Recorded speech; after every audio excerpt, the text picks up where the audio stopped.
আব্বু আম্মুকে বলছি মরে গেলে দাবি রেখো না। পুলিশের উপরে যে আমাদের অনেক রাগ। কেন রাগ কেন এত? আমার ভাইকে মারছে, মারা গেলে গেছি, ওদের গুলিকে আমরা ভয় পাই না। তুমি এখানে কেন আসছো? আমি এখানে আসছি আন্দোলন করতে। আন্দোলন করতে তুমি পারো? জি পারি। তখন দেখলাম পুলিশের দিকে তুমি তেড়ে যাচ্ছ কেন? জি পুলিশের উপরে যে আমাদের অনেক রাগ। কেন রাগ কেন এত? আমার ভাইকে মারছে। তোমার ভাইকে মারছে? জি। এখন তুমি যদি মারা যাও এখানে আন্দোলনে এসে? মারা গেলে গেছি, ওদের গুলিকে আমরা ভয় পাই না। ওদের গুলি ভয় পাও না? না।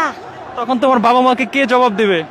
আমার বাবা মাকে আমি বুঝলাই আসছি যে মরে গেলে আর দাবি রেখো না। তোমার আব্বু আম্মুকে কি বলছো?